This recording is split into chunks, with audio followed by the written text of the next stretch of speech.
part of an English department initiative where we choose a book every year to discuss, and we invite guests and writers, and we have panels to kind of give some context to the book. And the book that hopefully you're all reading is called The Yellowbirds by Kevin Powers.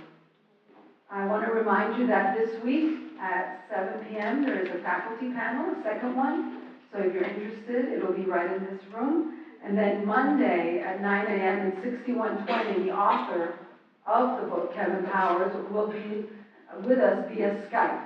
And we'll be able to see him and answer questions live. So if you haven't gotten information on that, talk to your teachers to get more information, okay? So in The Yellowbirds, there's a couple of passages that mention how the main character feels returning from war. He says, for example, I had deteriorated more than one might expect. In another passage, he says, I have become a kind of cripple. And then later he says, and excuse my French here, for a while the whole thing fucking ravaged your spirit like some deep down shit. Part of the reason we wanted Nick Ellis to come is to help us to understand what this character is going through, to help us to understand some of the things that he's saying in the book. It's a very intimate book. It's not just about events of the war. It's about how a man feels during war and how he feels returning. So we thought Nick Ellis would be a wonderful addition to the book to help us understand. Very briefly, I'll say that he's from here, Florida, from Palm Beach Garden.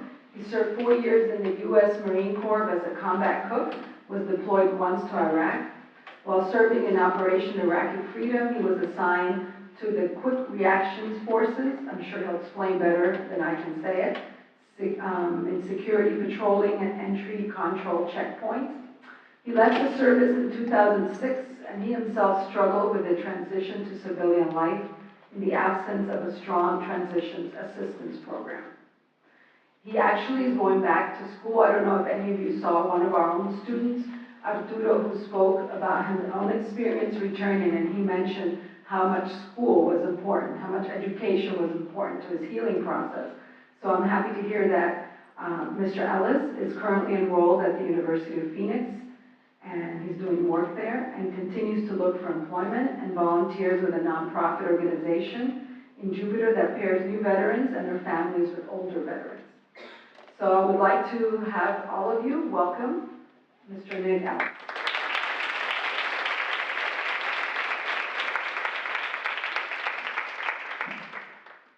All right, this is my first time doing this, so bear with me, if you will. Basically, to start off, I just want to say thank you. I want to say thank you for attending, whether you're just here for points or you care at all. It doesn't really matter to me.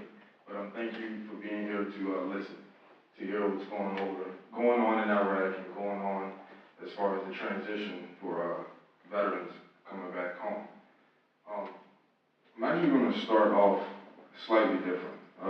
For the sake of the PowerPoint, because we don't have the main projection, I'm just going to do a lot of talking to you guys. Probably be a little hard to see some of the slides.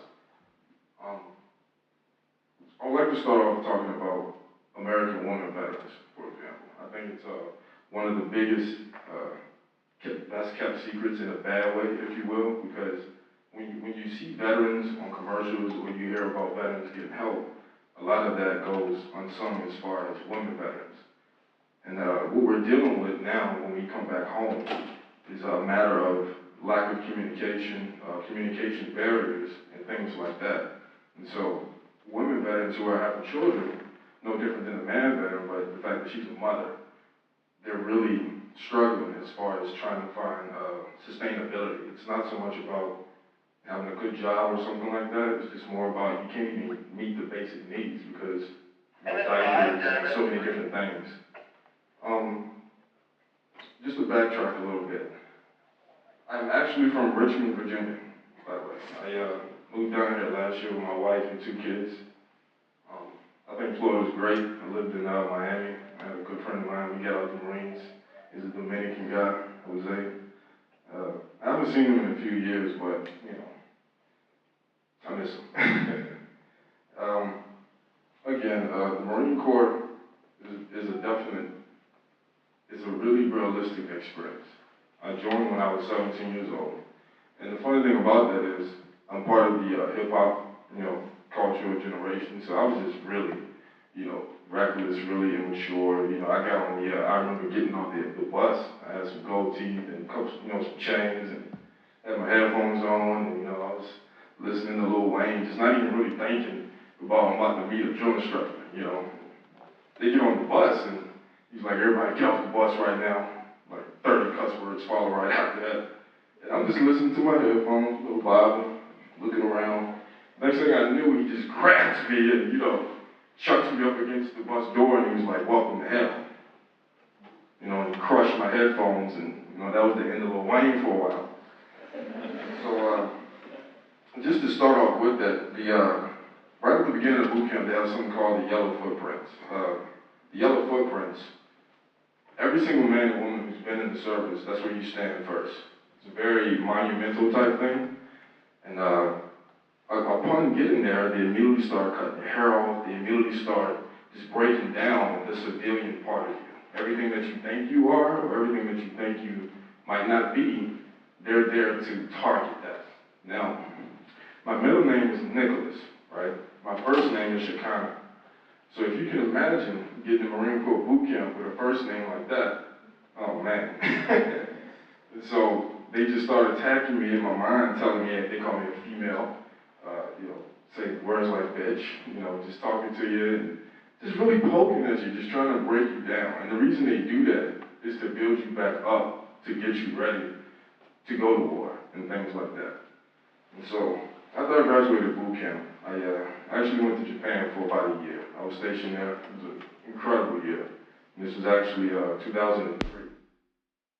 At that point, I got what they call orders. It's kind of messed up because if you don't know you're going to Iraq, you just kind of don't know until you get a sheet of paper in the mail.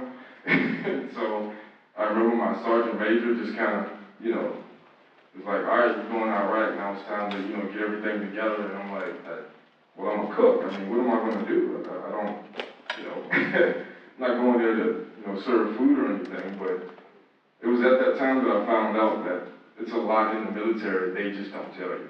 I mean, you're told what to go do, and that's it. And the reason why I bring it up is I really want to stress that point to you guys, because when you see the media and you see the things that we do over there, a lot of times you get the misconception that the actual troops, the guys who are on the front line, that we know what our mission is, but as far as the logistics behind it and things like that, we really don't know. And the feeling of guilt, the feeling of, well, did I do something wrong, or did I actually serve a purpose, is extremely heavy. It breaks down a lot of people, because that feeling of not knowing what you're doing is just automatic, you know, panicky and, you know, anxiety and stuff. You don't know what you're doing. I mean, you're just kind of shooting, you're fighting, but no one's giving you substantial information. One of the things I wanted to bring up that had a heavy influence on me actually getting out of the Marines was we have a term we use called search and assess. During a fight, after the fight is over, when the search and assess is in place, you go to the zone or the place where you just fight an enemy, and you look for any kind of clues, you look for anything that you could use to your advantage. And I remember I think it was September 25th, 2005. We had just got there at the beginning of that month in 05. And we were looking and searching the materials, and we found that they were actually using American bullets and ammunition and stuff like that against us. And so, you know, you can imagine that kind of reaction as far as on the troop level. And when we brought it back to our, you know, CEOs and captains and things like that, you get an immediate door shut. It's kind of like when you go to your manager with a problem and he just doesn't care. But in this sense, it's a lot worse because it's life and death situations. And so that started, in my opinion, for me, that is exactly when my PTSD started. PTSD to me is absolute pain, nothing but trauma. All you can think about are realistic things. It is very hard for me to, get involved with, really happy things or positive things like that because I'm very focused on my past. I'm very focused on the things that I did, the things that I didn't do, and, things that I'm challenged to remember and deal with for the rest of my life. And so, it just has so much to do with transitioning out of the service, right? And you guys are going to love this one because we're all part of the social network generation. When I got out in 2006, they have a program called TAPS that all the veterans go through on your way out the door. TAPS is a combination of paperwork and kind of like pointing out the door saying, all right, there's America, go get a job. I mean, I'm really not kidding. You go to war, you fight, you come back, and there's just not a, what's the word I'm looking for, it's just not a solid, it's not a definitive thing for veterans to go directly to as far as what they want to do with their life or, self-purpose or what direction you want to go after the Marines. I remember sitting in the TAPS program during week 1, and the guy, not only was he wasn't even in the military, but he was just kind of flashing some PowerPoints around and stuff. And I looked at the copyright of the paperwork I was getting, and it said 1995. And at this time, it was 2006. So, clearly I get out of the Marines, and I'm just automatically defeated because I feel like not only did I not get education, I didn't get up-to-date education. It was a lot of things that was old, that might have applied to guys getting out in 1995, surely not 2006. Again, bear with me. I feel like I'm doing a little going back and forth here. I'm trying to get you guys to see transition and war and how that ties in together. Going back to the war experience. It's a little hard for me. I've never talked about this, let alone in this kind of setting. I have family members, I've never told this. But it was April 2nd, 2006. How many people here might have heard of the Abu Ghraib story, scandal? Anybody familiar with that? A couple people. Just to summarize that real quick, you might have even seen images or pictures. The Army, they're not as good as the Marines. I just want y'all to know that. The Army guys pretty much, the PTSD got to them, and they started doing a lot of torture. They started doing a lot of wrong things to detainees and people that we had. Instead of doing interrogating, they were actually terrorizing. And from that, how it works in the military is, if one unit messes something up, well, the next unit has to pretty much fix it. And when we got there in 2005, man, it was just really violent. I don't know another way to paint that image for you. You fly into Kuwait, it's so hot there that the AC on the plane shuts off before you land. I'm not making this up, it's crazy. And when we landed, you just start, your body just immediately starts, trying to adjust to all these new temperatures. I mean, the sandstorms are constant. It's in your eyes and all that.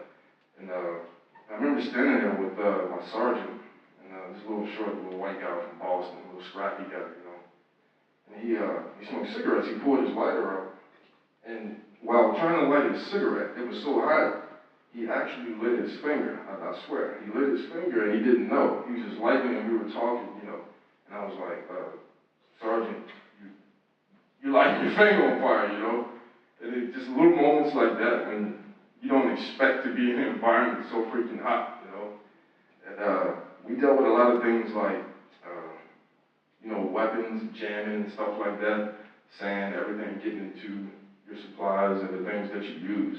So it was just automatically difficult from the get-go. One thing I haven't heard on the media that we do in Iraq is we do a lot of humanitarian work. Everybody must understand that right now, I'm telling you. They do a great job of painting the military to look like a bunch of buffoons. We just kind of sit around, smoke cigarettes, we're violent, we cuss, we drink, we play dominoes. But it's not true. When I was over there, We worked intensely with interrogators, people who could communicate with the Iraqi villagers, excuse me. They have two tribes there that have risen, if you will, after Saddam Hussein fell. They're known as the Sunnis and the Shiites. And so, while they're pretty much battling over who's going to have rights over the territory, we play the role of trying to make sure they start that off on a democratic way, if you will. Like everybody's equal, lay the rule grounds out, things like that. But the conflict comes into play that we're not really fighting a legitimate enemy. And what I mean by that is, when we toppled Saddam Hussein, there was no more military, there was no more uniform. So the people we're fighting are dressed in these clothes right here. It's crazy, because they're in jeans, they're in t-shirts. It's nothing like, say, Jarhead or anything like movies, people running around with rags and, it's really not like that at all. The only thing I did see was the white truck. It's just really weird. They had in the movies like white trucks with the orange stripe on it. For some reason, those are the vehicles they drive over there. I don't know why. But that part of it was true. Other than that, it's just like going back to the realism factor. We think about you guys a lot. And what I mean by that is, that's exactly how we get the mission done. That's exactly how we achieve our goals. We think about our wives, we think about our sisters, our brothers, cousins, fathers, uncles, and we talk about that. We talk about sports and just a whole multitude of different things that keeps you rich and where you're from. And that's exactly how we keep going. I want y'all to know that. If anybody here has ever sent a care package or anybody here has ever said thank you, and that was all, or just a card, trust me, it touched somebody in Iraq that literally needed that, And so I just want to say thank you for that, and keep doing it. Support is where we are with this thing right now. At this point in my life as a veteran, I deal with a lot of hypervigilance. I deal with a lot of anxiety. I have severe trust issues. I don't even know how to begin with that part. And the reason why is because, going back to April 2nd, the day I got hurt, I was in QRF, as they said, introducing me, quick reaction force. All that is basically is like an emergency team. If somebody gets hurt or something happens, a Marine goes down, we're the ones who immediately, run in there to man the post or something like that. So, we don't lose our position. I remember like it was yesterday, obviously. I was in the ring mount of a Humvee. I'm sure you guys might have seen those, the Army trucks. You got the guy that's standing in the middle holding the big gun. That was me. It was called a Mark 19. The rounds are like that big. And when it hits a person, it makes them explode. When it hits a limb, the limbs fall off. The blood mixes with the gunpowder, so it creates a really interesting but very foul smell. And we at the front of the prison, it's called Entry Control Point East, and we had just got the word that something called Tower 1A. It was pretty much the main tower that got hit. So we come flying in, and at that time, the sun was pretty much setting, and it was getting extremely dark. And it's obviously a lot harder to fight and know what you're doing in the dark. Just to get the image in your head, if you just get a square of the prison, and then right in the front of the prison is kind of like a sand dune, a dip. When I came out of the entry, right over here were several different insurgents, guys and stuff like that who we were fighting. While we were there, we worked a lot with the Iraqi people. They worked with us on our base and got to know plenty of people. We got to know a lot of the kids there. And I don't remember his name, but he was 11 years old, and he worked on the base with us. We fed him food and things like that. But as I came out the front, I saw him pop up in the sand dune. And before I could turn my weapon over like that, he had already lobbed a grenade in the side of the Humvee. And shrapnel just pretty much, you know, went into the side of my face.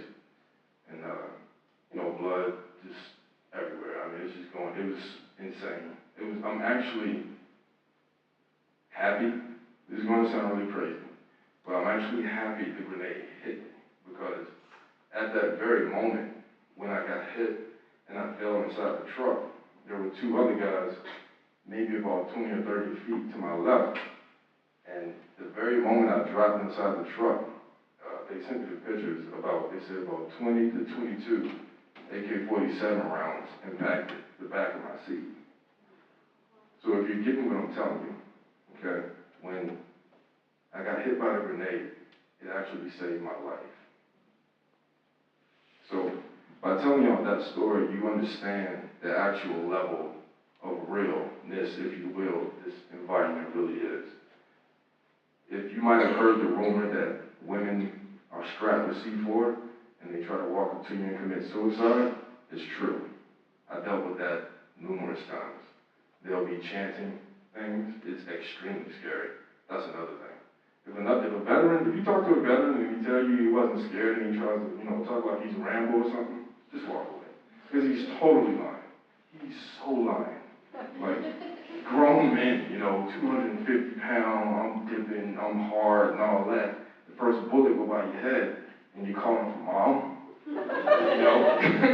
You're trying to figure out what to do. We had a guy, he'd be so mad for me telling y'all this. I'm not going to tell y'all his name, but he actually, you know, moved his bowels on himself because he was in the truck and, you know, some IEDs went off and he was just, I mean, that's your, like, natural physical reaction. It's absolutely amazing. It's because when you take people out the element of, like, I'm tough because of my truck, or I'm tough because of this and this and that, and you put them in a situation where it's either kill or be killed, you'll find out who's who. You'll see that woman come out of nowhere and just be like, okay, I got this. You'll see that guy who will step up to the plate because his brother is just not, he can't pull the trigger. And so you just find reserves as a human being that you just didn't know you could do that, you know. We had posts, we'd be on security duty for 13, 14, 15 hours. Man, I can't even explain that, because how does one explain going from being tired to not tired? It's like you're so tired, you're so tired from being on duty that now you're just up. It's hard to explain, but I mean, it's just the way it was. In order for us to survive, you know, we had to be a 24-hour watch. You know? And when on the prison, this is really awkward, but we actually stayed in the prison. So we were locked up, but we weren't, because it was Saddam Hussein's old Iraqi prison, but we manned it, and so now it belonged to us, but that's where we stayed, inside the cells. Really, really spooky place. They actually have something called a torture chamber there. And I didn't even think it existed until I saw it with my own eyes. You know, just blood everywhere on the walls, and there's hooks. There's hooks like these lights. They just hang down all over the prison, because that's where they hang people, you know. You could see like this particular device where they'll sit a person in a chair like this, and they stick his arm out, and they strap him to something, and that's where they cut his arm off.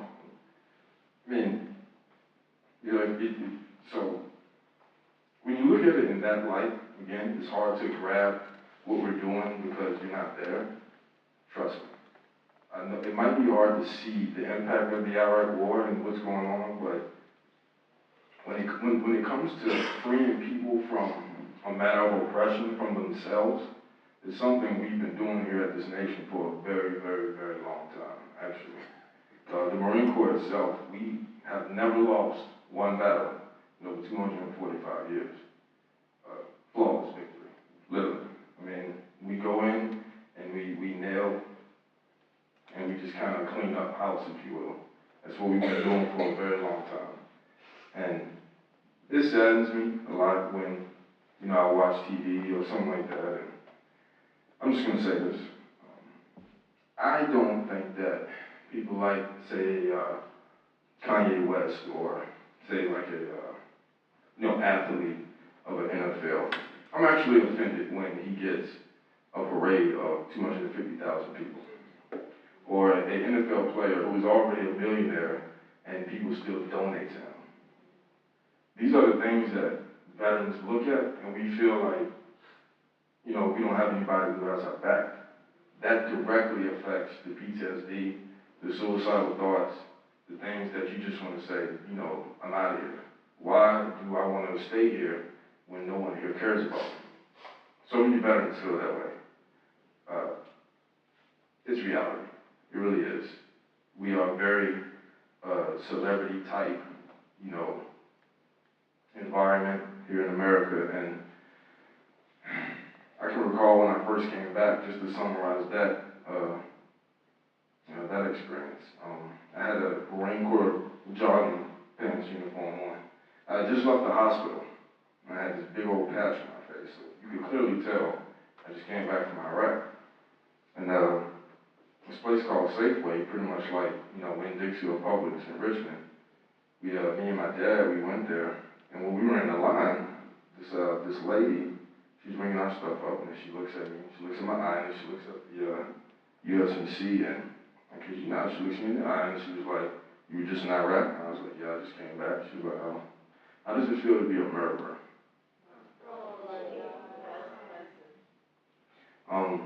I obviously didn't have an answer. I mean, it was more shocking than anything. And my father erupted in the moment. He just went off. I was so sleepy and just out of it and still disoriented from the situation. I didn't even have a response. It was like an eye roll type thing. I'm like, well, here we go. Here it starts, Here comes all the opinions of people who've never been there. And it's been that kind of road. You're told that your Marine Corps skills and stuff like that matters, but when you get into a civilian interview and he doesn't understand anything about that, it's really hard to convince this manager that you can do the job if he's never been to Humvee, if he's never been to Iraq, It's hard to translate, I have people skills, if you will, if the kind of people skills you're referring to ends up leading to conflict and violence, because that's what war is. But it's a matter of feeling alone. It's a matter of dealing with all of the memories and things that you have to go through. And it's a heavy weight, It's a heavy weight. A lot of the times we can't even answer the same questions you guys might have. And which brings me to a very important point. There's an organization called the IAEA, right? Iraq, Afghanistan, Veterans of America. They're actually the reason why I'm even here. And these guys, they how can I summarize them? Well, superheroes never came in tights. They never had capes. Superheroes never been Superman or anything like that. These guys, they take what's happening to the veteran community and they taught me to separate myself from cultural wars, separate yourself from opinions and things like that and focus on the issue. And because of that, just by opening up the hand, just by saying, all right, join us with the IADA, we got your back. That's our motto, we got your back. They literally stopped me from possibly trying to kill myself again. I tried to commit suicide when I was in Iraq. We had been there for about 3 or 4 months, and on this particular day, it's hard to explain the feeling. Everything just kind of felt numb and don't care. You're very defeated. You've been there for a while, so things were starting to take a toll on you. And I got off duty, and I remember going around to the barrel. We call it a little, smoking barrel and stuff. And I convinced my battle buddy to kind of walk away, give me some space for a little bit. And I just sat down, smoked my cigarette, finished it, and I was just sitting there thinking about why I want to do this. And I loaded it around in my M16 and I pulled it back. I was just sitting there some more. And then I stuck the muzzle in my mouth and I chicken chickened out at the last minute, honestly. I'm, the weirdest thing, the thought I had, it was like my dad kind of like sprouted up in front of me or something and just started cussing me out, like, what are you doing? What are you, a coward? You're gonna kill yourself? And those were kind of the thoughts I was having at the moment. Then I also started thinking about the people back home. I wouldn't want them to find out I died that way.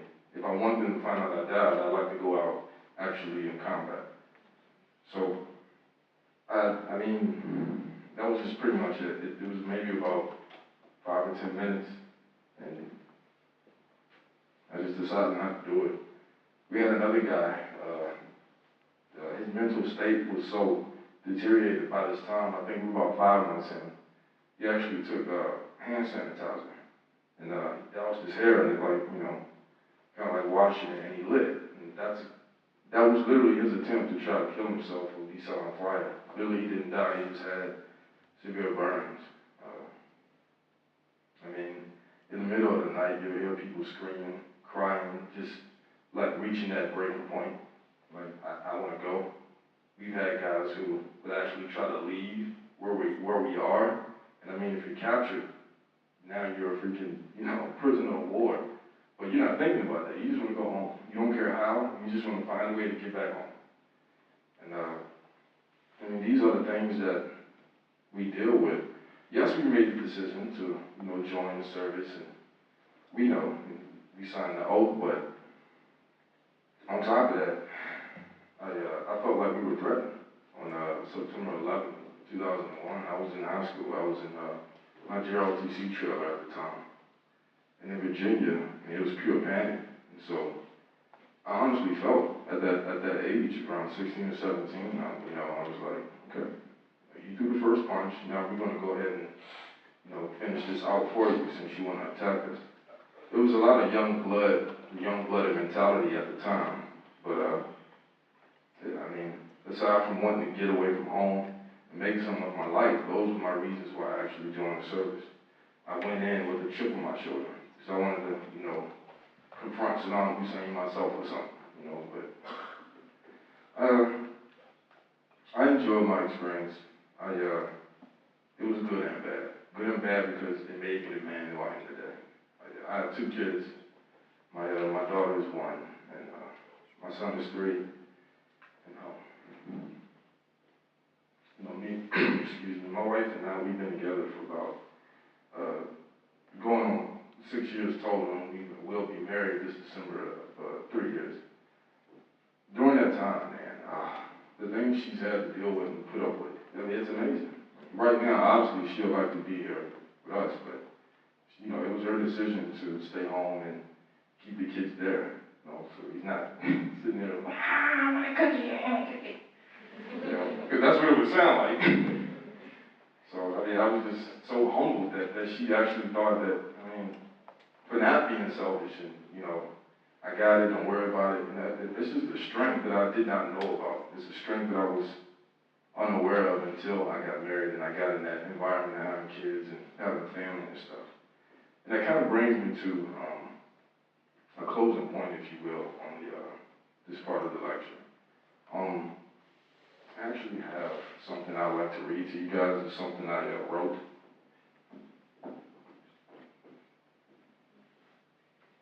It's all personal opinion. I said, a veteran is a label.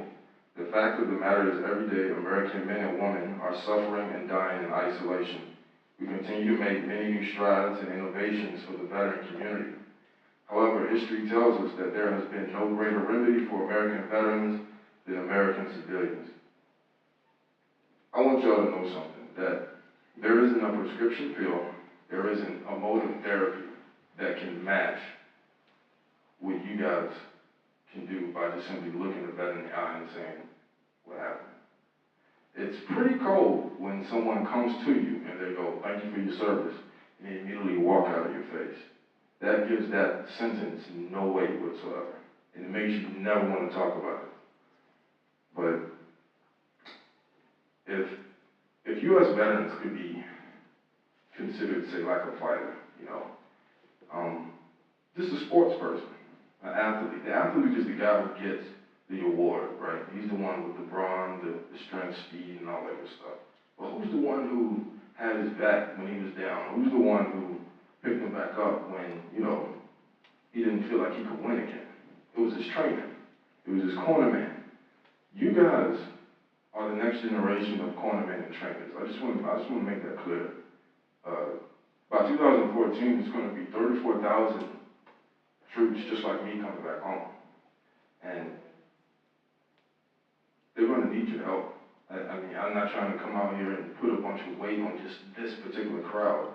It's more so of like just looking at the overall picture of veteran and civilian. What you guys might not know, I'm a little bit of a history buff, and Ancestry.com, you guys might have heard of that, right? Yeah. Well, so I did they have a DNA kit thing, and I did it. And when I got my results back, I was just shocked. I found out that I was 10% British, Wales, and 10% Viking, or I forget the actual, term for it, which I thought was just so cool, man. But, and the rest is about 70% West African. But what I gained from that is I actually found out that my grandfather was a buffalo soldier. And I don't know if you guys ever heard of that term before, but a buffalo soldier was the first African-American guys who fought for America, whether it was racial times or not. Some of these guys couldn't even use the bathroom, and they still fought for their country. And when I found that out, I was just like, wow. Now, who am I to sit around and lick my wounds, if you will? Who am I to sit around and just say, woe is me, PTSD? Or I can engage you. I can get out of my comfort zone and do these kinds of things and talk to people who just don't really know about it. And hopefully inspire you guys. Hopefully, shed light on a situation that you just don't know much about. But again, the American people are the sheer force of the greatness this country has achieved its heights, And as a matter of empire, we're the longest reigning country. You gotta understand that. When you look at Rome, and you look at Alexander the Great, these countries where the empire stayed, but they also fell, we represent the only country that's ever survived this long on top. And to maintain that position, we have to be a team. It can't be veteran versus civilian, or, liberal versus conservative, and all that stuff. It's about being a man, it's about being a woman, and looking at us, sharing our stories, and just getting to know each other, and doing something about it. And then you say, well, what can I do, right? I'm gonna tell you right now, first thing that you want to look out for is anybody asking for a donation. They might not be doing too much for the veterans. Right? The IEBA is where it's at. The post 9/11 GI Bill, they actually did the groundwork for that. I was a part of the team. We went to Capitol Hill.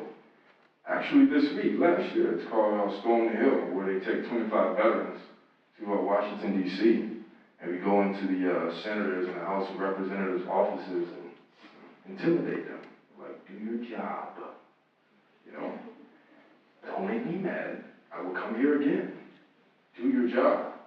And it's a really exciting experience. Because until last year, I had never been to D.C., even though I'm from Richmond. From that experience, it changed my life. I met a guy named Matt Colvin.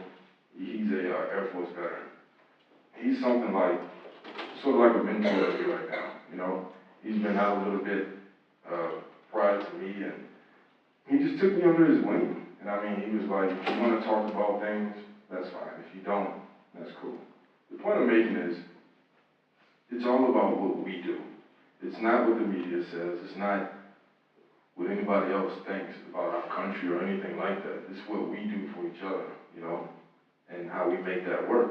If you think about it, who else can have better experience with foreign relations than a veteran? Been there, seen it, lived it. It's hard to convince me you know foreign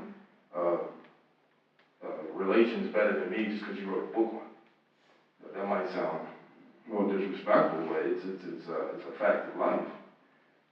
People wouldn't even know. Iraqi kids over there, they love Jay-Z. Don't know why. They just love Jay-Z. I mean, I had this guy who, they were like little hustlers, man. They'll run up to you, they try to sell you all kinds of stuff, you know, like, oh, I got some music, man, I got some food, man. I mean, talk clear English, blow your mind away. You're like, well, what?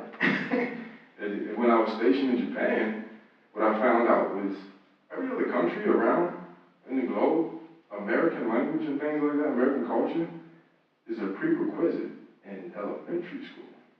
So they're learning us, right? They're getting a good generalization of us, the big dogs, before they're even preteens or teenagers. Next thing you know, a lot of different people come over here and move in. Beautiful thing. The only problem with that is the money goes out and it never comes back in. That's why we're broke. That's why you're broke. And that's the problem. We have a lot of things going out to other different countries. What we got to figure out a way to do is not only heal each other, but also figure out a way to put money back in our communities. It don't gotta be some corny thing or gotta be all extra, you know, yay, you know, flags and dances. It don't gotta be like that. It can be subtle movements. You can go to websites like the IABA.com. I really appreciate it. Right now, for example, if you guys go there, we have a petition, right? The petition is for something called the VA backlog. The VA backlog is approximately over 900,000 claims of veterans and their benefits who are not getting paid. They're just sitting on hold. So think about that. You just got home. You're doing the right thing. You filed for your claim, but you're disabled, so you can't get work. How are you supposed to survive? If you're waiting a matter of 700 days, 525 days, I know a lady, she's been waiting for almost 4 years to get her benefits in. What are you supposed to do? A lot of guys kill themselves. You can't think of any other options because you're afraid to talk to your peers. You're afraid to talk to people who you think actually have it worse than you know. A good buddy of mine, he works at Olive Garden, and he told me, he's like, man, I have several waitresses I work with. I never feel like talking about my situation because she's a single mom. I mean, I'm sure she has PTSD just like I do. I mean, that's what it's like, you know. It's like, I don't want to, you know, it's a matter of respect. You don't want to impinge on you guys, what you guys did and stuff like that. But I hope you take my personal experiences, some of the things I went through. Take my analogy. Just think on that. Just do me that favor and think on that for a second. Like, are we really acting like a team? As a nation, I'm not talking about a state or just the people. As a nation, are we really acting like a team? Are we really being team players, or are we glorifying certain groups and individuals? Once we get back to that team playing thing, can't beat us. No one's better at us than us. We've done so much for the globe because it was a combination of veteran and civilian. The people who moved us from the 60s into where we are today, the reasons why some of us can go to school now, they were U.S. veterans and U.S. civilians. They might have been high and hippie, but they were still veterans and they were still civilians. And they got the job done. I mean, just think about it. Look at what they did, you know? You can't defeat that. And so, that's the biggest message I wanted to come here, you know, push out there to you guys. Don't be afraid of veterans, you know? We're not even big teddy bears, I promise. I promise. A bunch of us, we're just extremely defensive. And for a good right. A lot of people are very opinionated and they can just say some really wrong, immature things at the wrong times. So, I'm not sure what kind of time we have. This is a tremendous speech. You did an excellent job. Yes.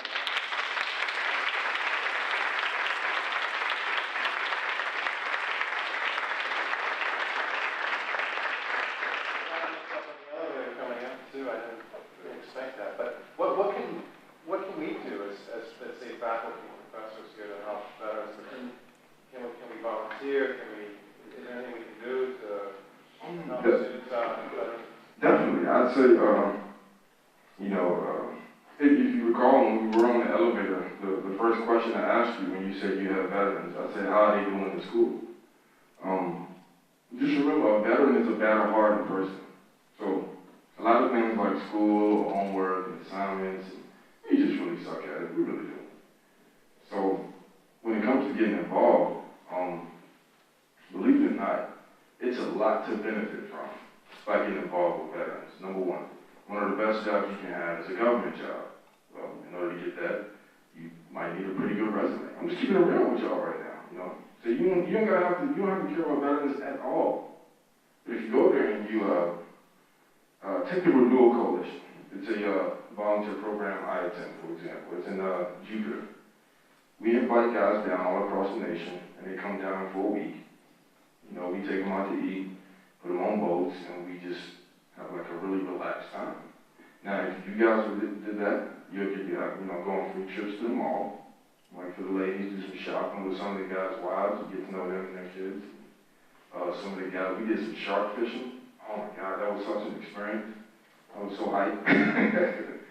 But, I mean, things like that, they're out there. By going on Google, by going to these websites like IABA.org, please, www.iaba.org. Check that out. That's who I'm with. That's who we are, the IABA. And, that's what we do.